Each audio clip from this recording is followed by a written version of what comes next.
You guys hear us all right? Hey! Welcome, everybody. Who's having a good time so far? Yeah. How many of you guys were here at the pub crawl last night? Raise your hands and then kind of keel over. And yeah.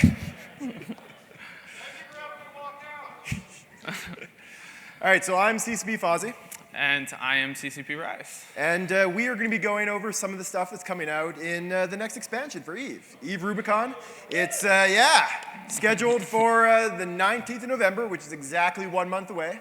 So it's a great time to be going over some of the features. We're going to talk about some stuff that's already been on Sissy that we've announced here and there. We're going to give a lot of stuff in some new detail that you will have seen before. We're going to announce a few new things.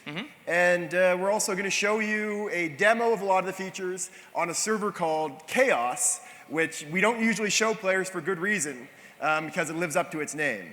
It's the Bleeding Edge. This is a build that just got put together by CCP Habakkuk for us this morning.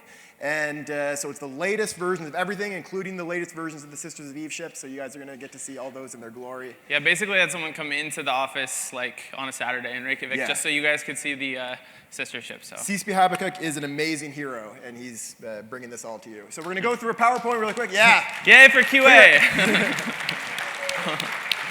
Give him a big high five if you see him at FanFest. So we're going to go through a PowerPoint really quick, just talk about the features in general, go into a couple of details, and announce a couple new things, and then we'll go into the actual demo, and then we'll have some question and answer time right afterwards. Yes, perfect. So, quickly overview of what Rubicon is. So it's our 20th free expansion for EVE Online. This is the second half of our 10th anniversary year. And so it makes a very nice round number. It's available November 19th, exactly 1 month from today. And like we talked about in the Twitch stream where we announced the name of the expansion, this is the first step towards the vision for the future of EVE that was laid out by CCP Seagull at the last FanFest. This future where we want to allow people to control and build and destroy in ways they have never been able to do it before. That will eventually be leading to some really great things with Stargates and a lot of new adventures that no one has had before in EVE. And so that's down the road. It's definitely not going to be tomorrow that you'll get to build new Stargates, but this is our first big steps forward along that path, along that vision. And the big theme is giving players control. That's been something that EVE has done from the beginning, started off with a lot of stuff under NPC control and slowly been giving it more and more to the players. And we're continuing that with this. Absolutely. So, just quickly, what we're going to be talking about, some new mobile deployable structures, which I think are very exciting. There's going to be some really great things coming in those, both in Rubicon and in the future. High security planetary customs offices, player owned, allowing people to take control of something that Concord has had before. 20 rebalance ships, 2 new advanced exploration ships, the Sisters of Eve, Cruiser, and Frigate, that a lot of you guys have been running missions in Osmond about and crashing our servers. And an overhaul of the way warp speed in the game works that's going to have a huge effect on all movement in the game. A new ship identification system to let you explore all the ships available and see how you are skilled for them. And new certificates and masters is going to go with it. And a couple of more things, including some stuff that we'll be showing you towards the end of the PowerPoint. So just quickly, the mobile deployable structures. These are a really big step forward for us. What they're going to allow us to do is have a new series of structures in space that allow you to control areas of space, just have an effect on your local space that has nothing to do with the old Starbase code. Some of you guys who've been following along EVE for a while will know that there's been some issues with some of our legacy code related to Starbases. This is a completely new system from the ground up, and that's going to allow us to do some really spectacular things as we go forward in the future. This is really laying a foundation for the kind of system that's going to be crucial to a lot of EVE's features over the next couple of years. So this is a really, really big step for us. The programmers on 5.0, we've got our whole series. We've got now 4 programmers on Team 5.0 that are what they call programming, where they just all huddle around computers and tag team the programming of this, and they're doing amazing work getting this new system laid out. It's really, really expandable. They can do a lot of really cool stuff. These structures, we're introducing 4 of them in, 4 types of them. There's a couple of meta types as well in Rubicon, and all of these ones are completely owned by individual players. They don't belong to your corp, they don't belong to your alliance. They belong to you, like just as an individual. And they're going to be able to be deployable all over space. No need to just anchor them on moons. You can place them. You can't place them like right beside a station or Stargate, and you can't place them within a Starbase force field. But other than that, the sky's the limit. So the first one, and one of the ones that I know a lot of people are very excited about, is the mobile depot. So we got an image there. We're going to be showing you the actual in-game version of this and all the graphics there in a minute. But it is a personal home and space. It's a little mobile home. You can carry it around. These things are going to be very easily accessible. They're not going to require a lot of skills. They're not going to require a lot of space to carry. They're not going to be expensive. You can drop them almost anywhere in the system. The only limitations are you can't put them right beside a Stargate, right beside a station, or inside of a phosphorus field. And they're going to provide you item storage and fitting for your ship. So they're the kind of thing you can bring along on a roam. You drop them, you switch up your fit if you need to. Say you want to get past a gate, can't put on a cloak. You can do that. You can use them when you're deploying to do like mission running. You can use them when you're exploring behind enemy lines. You want to switch up your hardeners. There's a lot of great things you can do with them. And one of the things that I don't think we've announced anywhere yet, I'm going to tell you guys a little bit about how the defenses for this works. This is going to be using a new reinforcement system that we've never had before in the game. It's a 48-hour reinforcement system. If anyone shoots it, anyone can always shoot these 4 new structures anywhere in space. So even in high sec, people can shoot at them. They're only going to get suspect flagged. They're not going to get concorded. But the big thing with the mobile depot is they're going to then go into a 48-hour reinforcement timer from the point that they enter reinforced. They don't have a ton of hit points at all. But any time in that reinforcement timer, the owner can come and scoop it and leave with it. So the idea being that if you are actively around, if you are guarding your home, if you are showing up and logging in at least every second day, you are going to be able to pick it up and move. So you can drive somebody out. If you shoot them, then they're going to have to show up, or else you can blow it up and take their stuff, because these will drop the loot. But if someone's active, then this is going to allow them a fairly secure way to then scoop, run away, and go off somewhere else, and actually either that or decide they want to defend it. They know what the reinforcement timer is going to be, show up and destroy their guys that shot at it. We're also going to be introducing a new mobile tractor unit that I think a lot of mission runners and miners are going to be very excited about. So this is an automatic tractor beam system. It's got a big storage internally. It'll grab one item at a time, anything that's a legal tractor target for the owner, the ship that dropped it, and pull it in, loot it into its central loot. It doesn't salvage by itself, but you can use salvage drones, you can use an Octus, you can get it all together there once it's all in one place. And it's a really convenient system. You can just scoop the structure, it'll drop a jet can, then you scoop whatever you want from the loot from there. One of the things we've heard some concerns about, some players were afraid this is going to completely obsolete dedicated tractor ships, completely obsolete the tractor bonus on Marauders, for instance, or on Noctises. And I want to let you know that this is only going to tractor one item at a time. It's going to tractor that pretty fast, but we're balancing it to not be as effective as a dedicated tractor ship. So people are going to have the choice. You can either go hardcore into being able to tractor and salvage much faster, or this is more of a fire and forget. You just leave it there. It'll do its thing a bit slower, but it'll do it while you worry about other stuff. We're also introducing something I think is going to be very exciting for our low second 0-0 players, is a disposable mobile sino jammer. So this is the structure, yeah. We're also going to be showing this one off in client in just a couple minutes. And it's a one-time use item. You drop it, it goes through its timer, and then it explodes. And it prevents sinos, normal sinos, from being lit within 100 kilometers of it. The idea being that this isn't something that's going to jam a whole system. It's not going to completely block someone from coming in at you, but it is going to force them to make different choices than they would have otherwise. It's going to force them to have to sino in further away. You can place a bunch of them. You can't overlap them, but you can place a lot of them to make them find the gaps in between them. And you can make it a lot harder for someone to drop you. You can make them have to drop you in a place where maybe you can counter drop if you're ready to go. So it provides people an opportunity to just basically have some tactical advantages if they set up ahead of time. And then the final type of module, this is one that we introduced a dev blog just a couple days ago, and we are hearing a lot of feedback about it already. A lot of people have been coming talking to us about this one, is the mobile siphon unit. So this is the module that lets you run up and steal the gas out of someone's car, basically. You wander up to a star base that's running a moon miner, and you drop it, and it'll just start stealing stuff. And it's a great way to just give someone a poke in the eye. Someone you don't like out in 0-0 somewhere in low sec is moon mining. You just want, you know what, I just want to jab them a little bit. This is a great way to do it. It's going to steal some of the moon minerals that come out, not all of it. There'll be a bit of wastage as well involved in it. One of the great things about it is it doesn't notify the starbase owner when you drop it, and the starbase guns don't shoot it automatically. They can get controlled by players to shoot it, but if you drop that thing and someone is not guarding their POS, if they're just AFK for days and days and days, you can make a great killing off of this. But if someone's guarding it actively, then they'll be able to just run up and actually loot it themselves and take their stuff back. This is another step we're making to make it a lot better for people that are actively playing the game, and then a lot harder for people that are just running a Moon Goo POS and then running off 20 regions down. I've got a bit of experience with that, but it's not exactly the greatest gameplay. So one of the other big changes we're making, this is a big step for allowing player control, is high-sec POCOs. We've also released some details about this in dev blogs.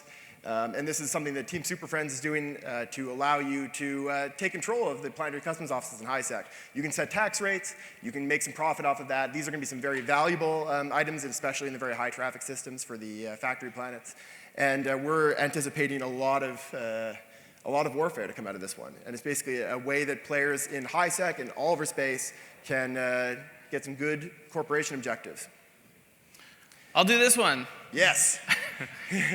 So we're doing a ton of balance work as always. We're doing interceptors, interdictors, marauders, electronic attack ships. We're also adding new rapid heavy launchers, and all that stuff is awesome. I think it's, I don't even know what I was going to say.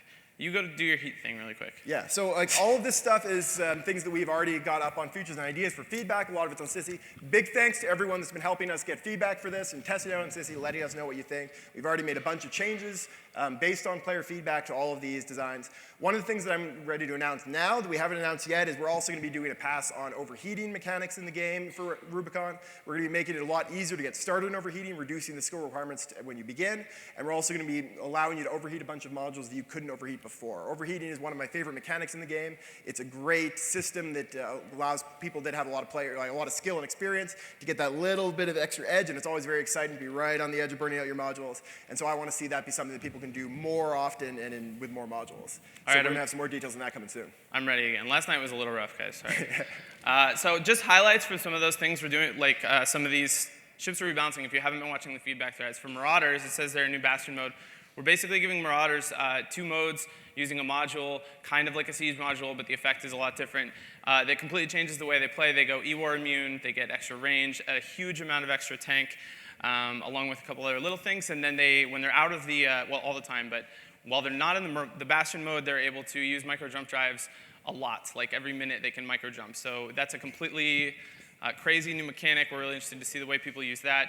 The electronic attack ship pass has gotten some good feedback too. It's mostly finalized now. We're pushing ranges on most of the electronic attack ships out quite a lot. So get ready for like 35K Newt Sentinels and much longer webs on hyenas. I think they're going to be pretty fun. I think it's a class people have wanted to be stronger for quite a while, except for people who hate E-War, which I do, but it's fine.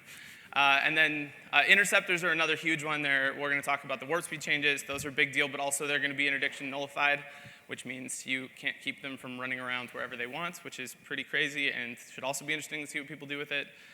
And the interdictors are a little less dramatic. They're keeping their role mostly the same, but kind of a combat pass too. Yeah, that's one of the more recent ones that we posted up on Futures and Ideas. So if anyone hasn't seen that, go check out that forum section and let us know what you think. There's definitely, we've got some more tweaks coming to that thread a little bit later. So we also have 2 new ships, and you're working really hard on those, obviously everybody's extremely excited about the sister ships. This is basically a new pirate faction combining Glente and Amar, which has been missing. And it's kind of exploration themed. It's not Tech 2, so it's not like hyper dedicated to that role, but it's a versatile ship that does really well being deployed for a long amount of time. Has huge cargo, huge drone bay. They're really agile, and they can fit covert cloaks, which is pretty wild. So those should be extremely fun. Yeah, a whole lot of you guys have been running those missions. Huh? Whole lot of you guys have been running those missions. Yeah. We've been keeping track of that. That's been great graphs. It just goes off the chart. So one of the things that really ties into the changes of the ships is we're really overhauling the way warp speed works. Small ships are going to warp a whole lot faster. Big ships are going to warp a little bit slower, not nearly as dramatic as the small ship changes. Basically, before this patch, acceleration was always fixed with it, which was really bad. We fixed that. Now it's going to be a whole lot more dynamic. Small hit-and-run fleets will be able to do things a lot better than they could in the past. There's going to be a much more meaningful difference between small and large ships, a much better choice there. We're going to show you a lot of that in the client. It's really something you have to see to believe. You'll see some really cool stuff. We're also redoing certificates. Yeah, this is actually a really awesome change. CCP Eterbium's gone through and completely reworked the certificate system. We've more or less thrown out the old system. Some important changes are you don't have to claim them anymore, you don't have the certificate planning window anymore, and you don't have nested certificate requirements anymore, so you only have skill requirements under certificates. It's just really nice to use, and it's I think people are really, really going to like it. There's a lot of feedback going on for that. He's posted the full list of certificates. Obviously, it's pretty subjective what you think should be in a particular certificate or a particular mastery. So he'd love feedback on that to try to get that pinned down as well as possible. But it's a really cool system. And that leads into this mastery system and the Interbus ship identification system, which masteries are really simple. They're just combinations of certificates. It's a collection of certificates, I guess. So you'll have 5 certificates and mastery levels that are associated with the certificate levels. And all of that gets tied into the new Interbus ship identification system, which is a really cool step for us. I mean, we're always trying to add features like high-sec POCOs or siphon units to improve gameplay for longtime players, but we also really want to work on accessibility and visualization and user experience, and this is a huge step for that, to actually be able to look at the ship progression in even one place without having to use the market or something like that. And all of that's roped into this mastery system, so you get even for older players, you get a really cool sense of what you're good at, where you could improve, and you get to look at it all in a really nice way, and we'll show you that as well in a second. So yeah, one of the things we're about to announce now, this is a feature that has not been announced before. This is the exclusive first time. Yeah! Basically, yes. We are introducing what we're calling ghost sites. These are a new form of exploration content, player versus environment content. They're fast-paced sites that combine hacking and combat. They're going to be a lot rarer than the normal sites, the normal exploration sites. They're available in all areas of space, and there'll be different rewards for different ones. We've got a really special reward just for you wormhole people, as well as a bunch of stuff that's just for high sec, some just for low, some for null sec. So good stuff for everyone. And the big feature of it, the big thing besides there's a bunch of other loot, but the really headline loot you're going to get from it is the blueprints and materials for the first ever player manufactured implant set. So we're going to be allowing players for the first time to take control of the manufacturing of this implant set, and this is something that we may continue to advance throughout other implants, but for now we're starting with a first step of one implant set. It's a new pirate implant set. It's called the Ascendancy set, and it affects your warp speeds in a really, really big way. With the new warp speed changes, it's going to be something I think a lot of people are going to love. It'll be really, really valuable to people trying to get through 0-0 faster. It'll be really, really valuable for freighter pilots. It'll be really, really in high demand, I believe. And it's going to be manufactured by players with blueprints and new materials sourced from the ghost sites, and different parts of it and different grades of it will be available in different areas of space so that everyone's got, they'll be actually forced to be trade. You can't build it without trading parts that are in different areas of space. Some from wormholes, some from high sec, some from low sec, some from null sec. And then we're also making a whole bunch of other smaller changes. We've got a new character selection screen that we're going to be showing you very soon. A lot of players, we heard a bunch of feedback that people didn't like when we removed the old expansion-themed backgrounds from the old login screen where you got the expansion music and the great background of the ships flying by. So this is something that brings a bit of that back and also enables a lot of other cool features in the future and some just kind of much more streamlined start. And then we're also upgrading the client to DirectX 11, which won't have any visual changes at first, but we'll be getting a lot of visual changes as it goes on. And a bunch of UI upgrades and little things, including some stuff like CCP Karkar is always making amazing things happen she's here. pretty heroic, and one of the little changes we squeaked in, which a player actually reminded me to poke her about, and she was able to do, is make it so that you no longer have to pause training to put implants in. Yes. Which is... Yeah. That's how I feel. It's so good. That's just gonna be one of, there's this huge list of things she's working on. She just, we just saw she checked in a new way to use the compare tool just yesterday, and she's just outputting these changes all over the place, making Eve a much, much more streamlined game. And our team is part of working on the certificate and the ship identification system, did a whole bunch of changes to the show info panel and a lot of the way the market and all the kind of lines and windows in Eve actually look, and everything is just getting cleaner and nicer to use as always. So. And we're going to get to show you that in just a minute. So this is the end of our presentation of the PowerPoint. We're going to take you now to our Chaos client. This is the absolute bleeding edge of our development servers. So let's see here. We are going to now log you in. Just a forewarning, it's very possible that this is all just going to crash and burn. So everyone cross your fingers. What is this? What did I call the character in this? Something long and dumb, I think. Vegas. Something like that. Or it was like Fozzie Vegas demo, maybe. Well, all right. You know what? Here, watch. This is... No, I forgot the name of the character I created for this, but it's actually going to work this time because I told it so. Come on, come on. It took a minute. It took a minute. Yeah. Just wait a minute. Just be patient. Yeah. Left it at home in my other pants. Yeah. There we go. Yeah, see? You never would have found that. Never. So now we're going to actually get into, there we go. So the first thing you're going to see here is the new character selection screen. Also, you'll notice that all of these words don't overlap each other when you start the login, so yeah, that's nice. But yeah, here's the new character selection screen. Sorry about the lack of portraits, because we just spawned these characters out of thin air. But as you see, this background is going to change with every expansion. It's going to allow you can press here to create new characters. You've got the different characters here. It shows you what they're training, which one is active in training. If you have multiple characters in training, it'll keep you up to date with all those. Skills completed, ISK, whether there's unread mail, what ships they're in. You see I got my guy here with, he's training small hybrid turret and somehow in a Titan. He's sitting in Old Man Star. But then also we've got our guy in the Sisters of Eve frigate here. One of the other nice things this is going to allow you to do is our redeem system is going to be a whole lot better. It'll be a lot easier when you buy Plex or when you get items saved from the mystery code from the collector's edition. You can just drag them right to a character. So this guy just redeemed his Apocalypse Imperial issue, which not going to happen every day, but on test servers, sure. So you just drag and drop right onto the characters. Oh, you have to be in the station to do it. But yeah, there you go, redeemed. Ta-da, done. So now I'm going to log in. It's Fozzie Vegas, that's what I called it.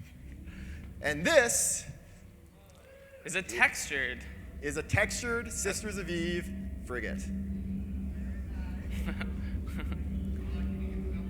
Yeah, so we're going to show you some cool stuff in just a moment. Spin it. So this is the frig. You'll see it's got the drone bay down there. We're going to show you something really cool in just a moment here, which is the cruiser, which is my favorite by far. This is the Stratios, and that is a gorgeous ship.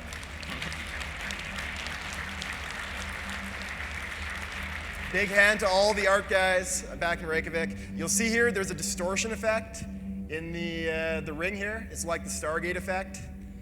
It's pretty sweet. It's really, really good looking. You'll get a better look at it once I undock with this thing. I'm going to throw some structures into my hold here. And a Plex, just because. And then we'll go ahead and undock with it. I'm down here in Curse. Apparently it's the place to be nowadays.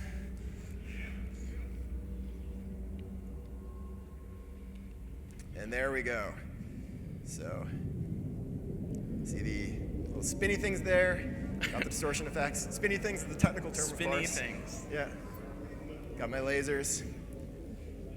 So first thing I'm going to do is I set up a star base just earlier today. Been mining some Dispro in this system. I don't know if there's actually Dispro in the system, but on this server, every moon has every mineral. And then I think someone came by and set up a siphon unit, somehow without me knowing, and yet I still have a bookmark to it. So I'm going to go check it out.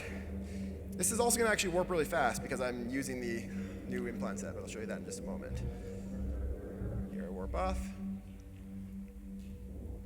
Another great look at this gorgeous ship. Little antenna in the front wiggling. So this, let's see, what do we got here on this ship? I think it's like 53%. It's basically like the same as the tanking sets. If you have the full high grade. I'll show you them right now, actually. So yeah, the question we got was what was the warp speed effect of the implants, the full set. So this is the Ascendancy set, and also an implant that you don't want to see. But yeah, basically they work just like any other pirate set. This is created by the Sisters of Eve. The new Ghost sites have a very strong lore tie-in, but there'll be a lot more of that revealed as time goes on. These are going to be some of the things you can build in them. And they work just like the other ones where you get a bonus for having them cumulative stacking on top of each other. So this is the starbase here. Got it moon mining. And here's the siphon unit. So you see a little box down there letting me know how full it is. I'll zoom right in. It's got an effect, active, siphoning, right there out of the starbase. very evil-looking device. I think it's actually bugged that it's not going to show me anything in the cargo. No, it isn't. So there is stuff inside of it, but that's one of the challenges with being on the Chaos server, is that I can't actually open it right now. But you will be able to open it. Anyone will be able to open it on the main server. And it is stealing the Disper right from this pause. So I'm going to move a little bit further away here and show off some of these other structures. So we've got here a mobile depot. We've got a mobile sinusoidal field inhibitor. So these guys, a lot of you may be familiar with the way that deploying structures in the game has worked in the past. It's a lot of, you right-click on it, you deploy, you launch for corp, you right-click on it again, you anchor, you wait a while, you right-click on it again, you online, you wait a while, you do a bunch of other stuff if you're trying to connect it with other structures. In this case, it wouldn't be great if, you can do the right-clicking on it, but I just want to get this thing into space. So if I just drag it, there we go, and it's there. All you got to do, drag him right out of your cargo hold. This is my mobile depot. There you go, open up the cargo, and here it is. This is my home. There are many like it, but this one's mine, and I'm going to crash into it now. But yeah, beautiful little mobile depot. And right-click on it, use fitting service. I don't have anything but I can offline, online. You see, it didn't use up any of my cap, and move stuff around. This is something that then only this character can access it, and I can then just pick it up. What do we got here? Scoop to cargo hold, and right into the hold. So Tech 3's, I've got a question quickly. Tech 3 subsystem refitting, that is not possible at this time on it. It's the same thing that's blocked it from me working on SMAs at the moment. Yeah. But that's something we do want to work on in the future. We just run into a roadblock with the last time we tried to do it, where we've got some smart people thinking about the problem. So I'm also going to show you now the mobile. So the mobile depot there you saw, I was able to scoop it right back up. The depot and the tractor unit are two structures that you can reuse. You can drop them, you can scoop them back up, move them somewhere else. The other two, the siphon and the Sinojammer, they're one-time use structures. You drop these things into space, they're going to stay there until they die, and they're going to time out eventually and just die. There you go, I got the effect on it. Bunch of lightning. This is the mobile sinusoidal field inhibitor, and now no one can light a sino within 100 clicks. You can do covert sinos, but you cannot do normal sinos. And another great art team effect here. Gorgeous looking structure. No, it doesn't stop the pause structure from working. It only stops the module, the sinusoidal field gen module from cycling. Yes. They cannot overlap. So they've got 100 kilometers. The question was, can you have more than one in a system? You cannot have them overlap, so they're 100-kilometer radius. You can't put them within 200 kilometers of each other, but you can stick as many of them as you want, as long as you can afford it. Just keep stacking them all over the place. There always is going to be gaps, though, because you can't have them overlap in any way. So there's always going to be places people can find where they can light sinos in between. No, they're not at this time. The question was, are mobile structures targetable NPCs? No, NPCs don't shoot at them. So do you want to show them the ISIS? Sure. So should probably start with the certificates themselves, but let's just jump into this because it's pretty awesome. So you'll click on the Neocom icon, you get this new tree, and this is all still getting worked on a daily basis, so what you see here could very well look much different. In fact, the background I know for sure will look different when you guys get it. But basically what you're getting is a complete view of ship progression in EVE. You have the races in an info panel up here. You can navigate through. It includes pirates, everything in the game. And that's fantastic. I mean, it's going to be really great on its own just for new players to see that destroyers come after frigs and cruisers come after destroyers. That kind of simple stuff is actually pretty difficult to figure out right now at first. So that's really, really good. But you can also see that parts of the tree are grayed out. You have, frigates here are lit up while stealth bombers are not. And so that'll show you sort of just at a very basic level what you can actually fly. And then if I zoom in, you can see that each of the ships has this icon underneath that is the mastery icon, and that tells you how good you are at flying that ship. So if I open one of these and look into the mastery tab, you can see there's levels up here, 1, 2, 3, 4, 5. Each one of them is a collection of certificates. Each certificate is just a collection of skills. And the certificate levels correspond with the mastery levels. So level 2 mastery in Hugin is just a collection of all the level 2 certificates that the Hugin uses. And it's a really, really nice system. It's actually set up in a super hardcore way, so a lot of people I think are going to be really excited just to try to get to this gold icon. It's not going to be easy for a lot of ships. We have some over here, but if you look into here, I mean... I kind of dev hacks those ones, yeah. Yeah. But I mean, you're talking about weapon specialization 5s and stuff like that to get the gold ones, so those will be pretty exciting. I was just thinking of something else. So the other thing we're doing with this, another thing we're sort of working on improving is this communication of high-level information. So you can see with each race selection up here, you get a panel. The panel is going to give you just really high-level description of what that race is like and how it works.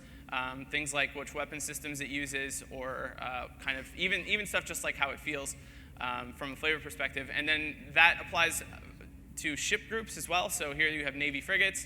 You get a little description of Navy frigates. You get some icons that describe what sort of weapon systems and what sort of job those things have. That expands down to the types themselves as well, so those icons will change.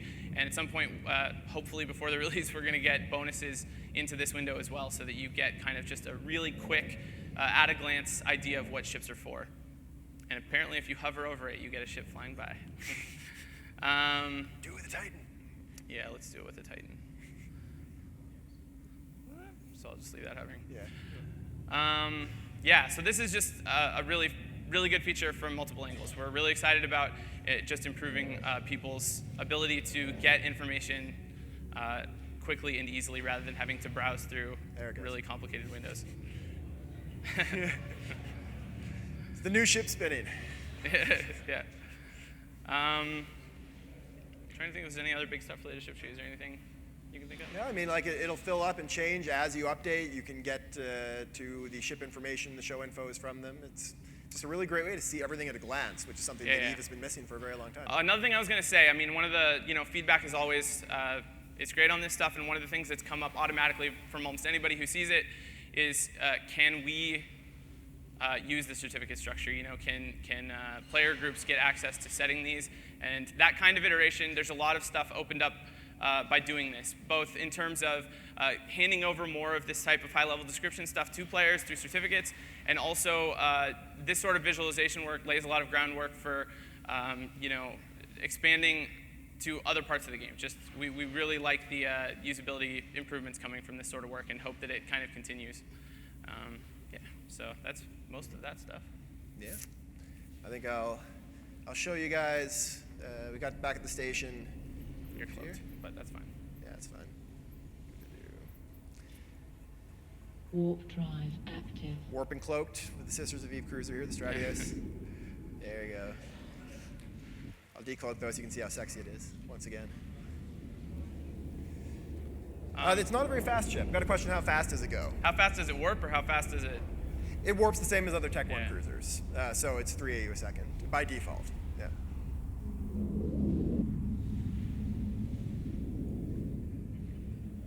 So we're gonna dock up. I'll show you guys the absolute max, other than something that's secret, and it will stay secret for a little while. Max warp speed you can get, which is a interceptor with warp speed rigs and the pirate, the faction implant set here. So this is an Ares. All I've got fitted is 2 warp speed rigs, and I've got the implant set in. This thing's gonna zoom. We've actually got a really cool dev implant that we use on our test servers that makes us go 1,000 AU a second. It's like teleporting, it's great. And no, you can't have it. So we're gonna do a 37 AU warp here.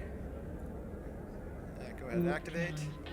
Lining, and boom. And we're there.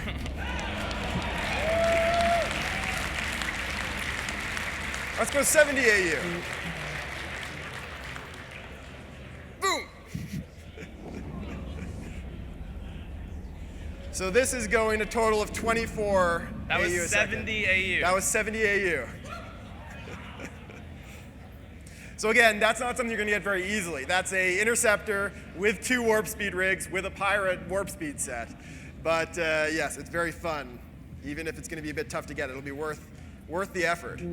Imagine wolf packs of nullified interceptors that go this fast roaming 0-0. Yes. Like I said before with the Siphon unit, one of the big things we wanted to do in this expansion is allow people, without having to use the SOV system, you can still use the SOV warfare if you want to kick someone out, but we also want people to have really good ways to just kick each other in the nuts. And this is one of the ways you can do it. You can just take some interceptors, go through the space of someone you really don't like, and just mess with their day. Really quickly. Yeah. So I'll show you. So what I'll do is I'm going to show you guys the animation on the Chronos for the Bastion. In the meantime, though, why don't we have some people start lining up for questions? Then I'll get this going. And we're going to have probably 15 minutes for questions, and then we're going to show you another short video. If anyone doesn't get a chance to get their questions answered right now, there's also going to be an opportunity. We've got a round table with Rise and I. It's at the end of the day today. It's the last round table of the day before the party and all that. So you guys can go hang out there. There's no real agenda for that. It's just basically whatever you guys want to talk about. So there you go, popping the hood. The animation there, Chronos. All right. Yes, sir. You want to ask the first question? Ready to go. Okay. I have a question, and I've been disconnected for a little while, so I hope it doesn't already exist. Have you thought of making any type of improvement? So if I got one account that I do all my bookmarks on, it's a pain in the ass when I got to dock up and share them. Is there any way that you can implement some type of system across accounts? You can trade bookmarks in one foul swoop instead of having to do them 5 or 10 at a time? So one of the ways you can do it is if you're in the same corp, you can use corporation bookmarks. So that's one option. But yeah, other than that, it is something that is a bit tough right now, and I think that's definitely an area we can improve upon, is allowing people to share bookmarks more easily. Potentially Alliance bookmarks in the future. We actually ran into a bit of a roadblock getting that done in the past, but there are plans to eventually get that in place. We would definitely like to get Alliance-wide ones. But yeah, also sharing them between different characters, making that easier would be something that would be really good for us to do. One of the things that I've come across with moms is trying to refit. So will the new deployable hangar, will moms be able to use them? Yep. Any ship can use it. Oh, awesome. So it'll only the person that, Tech 3s can refit, they can't switch subsystems. And the only ship that can use it is the one that dropped it. So you can't just drop one and have everyone use it, but everyone can just bring their own, drop it into space. Yeah, you could just carry one in your mom, drop it off, and change it. Right now, we do have, I think, so there is going to be a small time it takes before it's usable once it's ejected into space. Right now, we've got that set at 45 seconds. So really fast. You drop it, you set 45 seconds, just basically allows someone in a fleet fight to blap it if they want to. But other than that, it'll be able to refit right away. Sweet, thanks. Hey, I got a couple. So the overheating mods, which mods are now able to overheat? I'm just wondering. So I'm not going to give the whole list because it's still a bit in flux, but mainly I'm looking at active mid-slot modules that can't currently overheat. Like? Such as sensor dampeners, but there would be other changes involved in that as well. We're not just going to give them overheating and leave them as is, because that'd be kind of overpowered. But then also things like sensor boosters. So basically the idea is to get as much of the active modules as possible able to overheat. Like damage control's active, isn't it? It is, but it's also kind of weird active. So we almost might want to just remove it from being active. All right, the second one, the ghost sites, those are basically what the exploration sites were before. So there's a different mechanic. It's not just like the old exploration sites. We're going to be revealing more about that. They've actually asked me not to give the whole details because there's going to be kind of a lore reveal part of the way. But yes, they're going to have both the opportunity for combat and the opportunity for hacking in them. All right, and the last thing, on the Sissy, the warp speed changes for dictors. I mean, you could basically drop a drag bubble before a fleet even enters warp, if you know what I mean.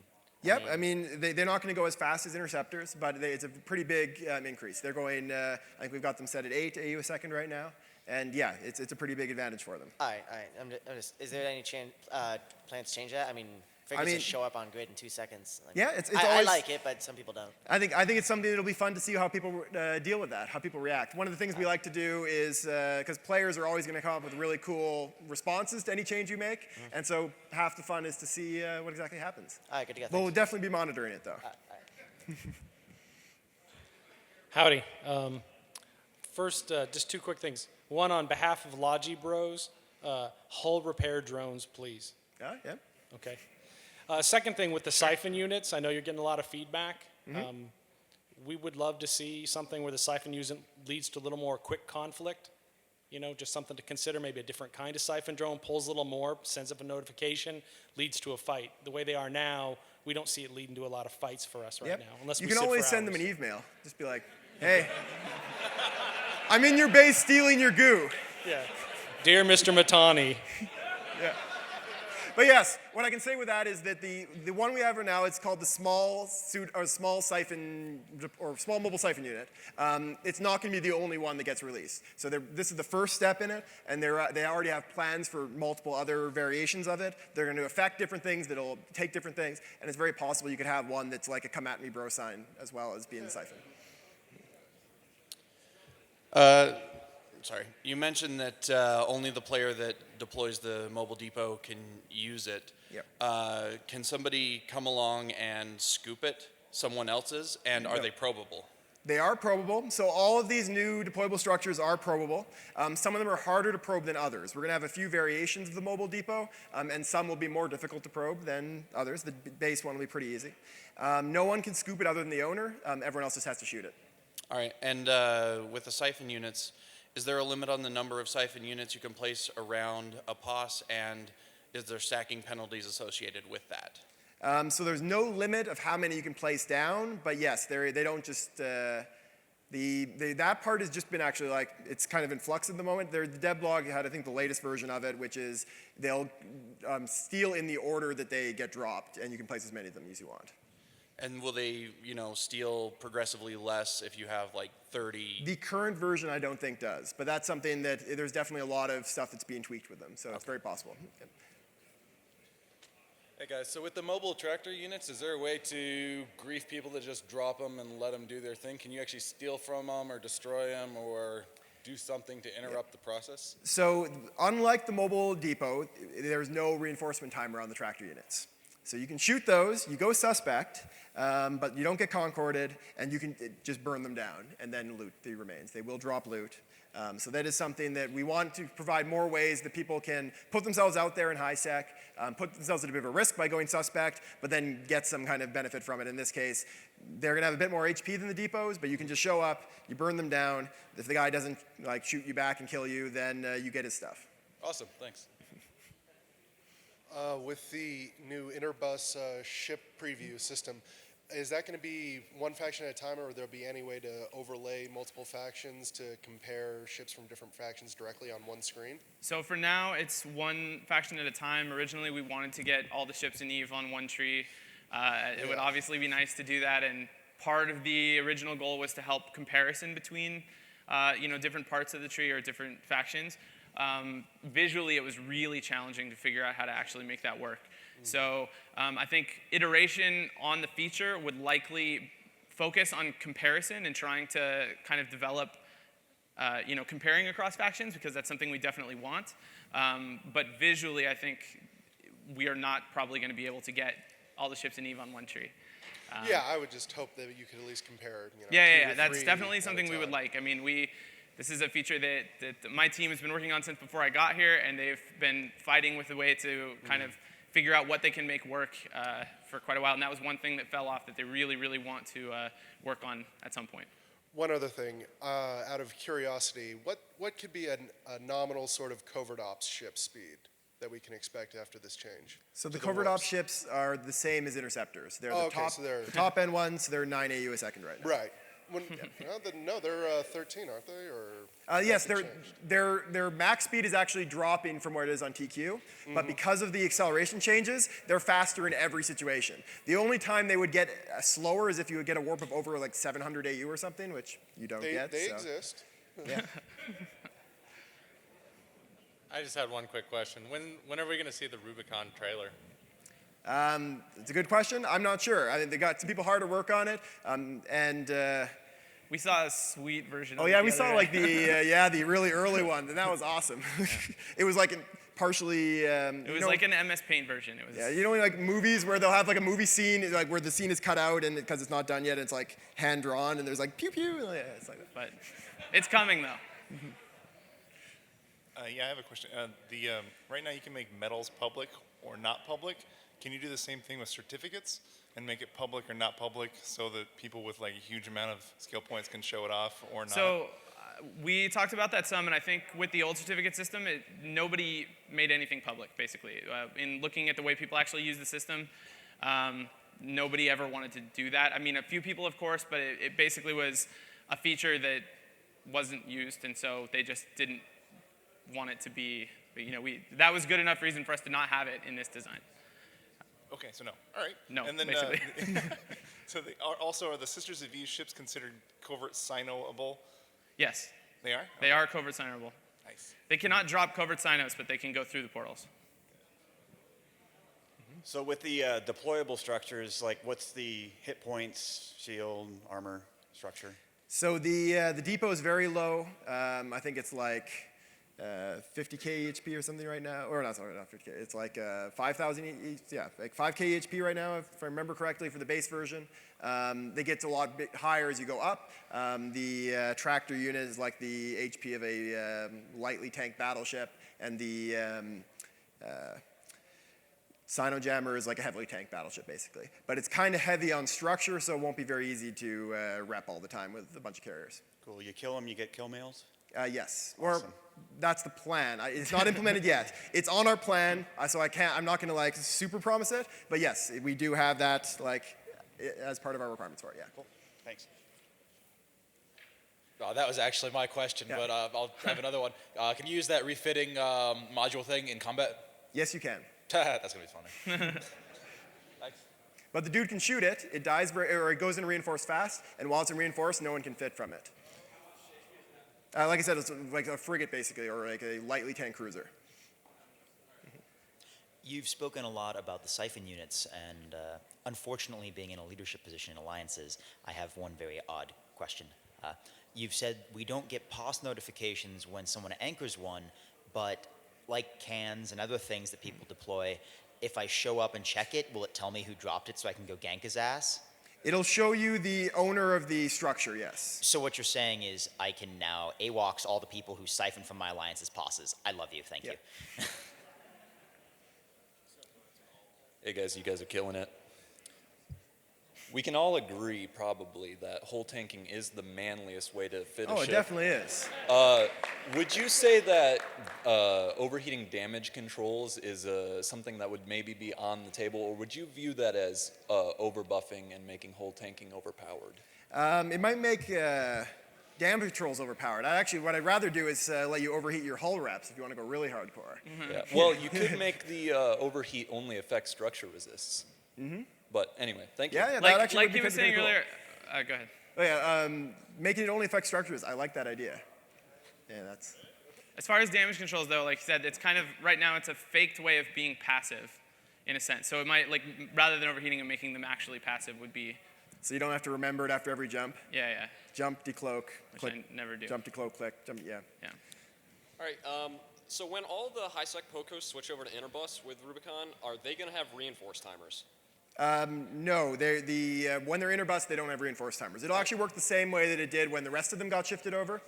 So if anyone was around at that point, you just basically can kill them. You burn them down, and Awesome. you don't have to worry about a reinforcement that first time.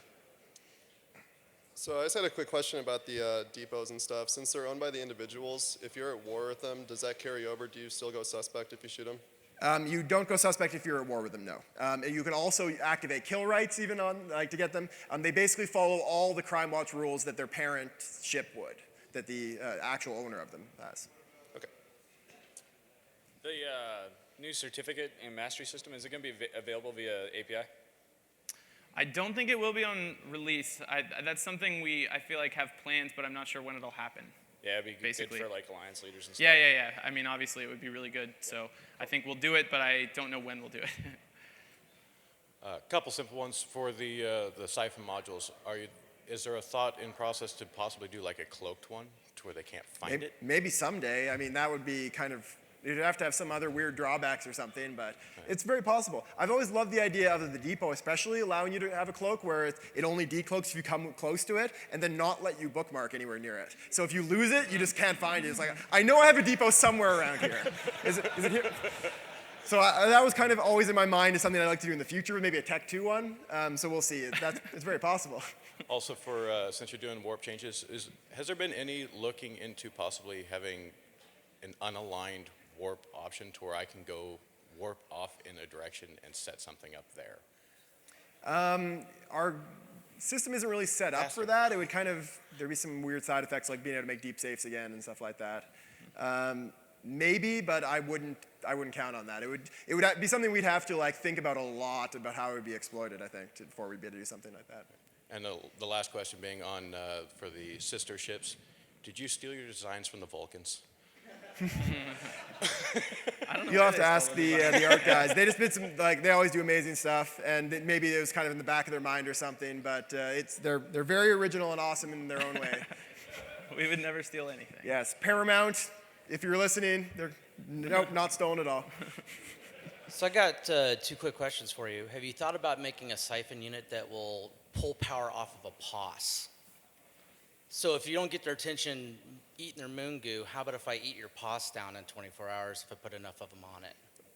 Maybe. It's a cool idea. I've never heard that idea kind of come up internally yet, but yeah, like have it eat so many cubes of fuel an hour or something like that. That would potentially be tricky. It's one of those things where like it might be super easy. It might be something where the programmer opens up the POS code and that area's like, no. Yeah. Okay. So that is I like the idea. I think it would be kind of a cool. The second thing I'd brainstorm. like to bring up though is with AFK cloaking, could it be possible? I mean, I don't mind AFK cloaking. I just want you to have to work for it. So put a timer on the cloak that if you're AFK for a certain amount of time, I want to be able to scan your ass down and kill you.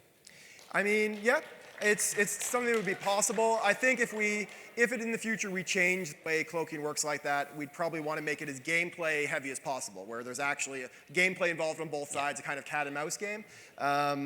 Because you know, it's I don't like somebody that wants to just AFK cloak and then go and take a shit for an hour and not have any consequences to it. Yeah. Yep. I think this is going to have to be our last question next of this, but if anyone doesn't get a chance to ask questions here, we are going to have the round table at the end of the day. We're going to have to get ready for our next presentation, though, in a minute after this. Will there be both a high-grade and low-grade set for this new pirate implant set? I'm not sure if it's been fully decided. When I left Reykjavik to come here, we were still kind of figuring that out. The team is working on it. There's only a high-grade set in the client right now. It's very possible that we may get both, though. It may have been decided in the last couple of days, and we just, while we're here in Vegas, basically, getting drunk. So thanks a lot. You can also, as well as the roundtable, feel free to just walk up and bother us. Yep. We like being bothered.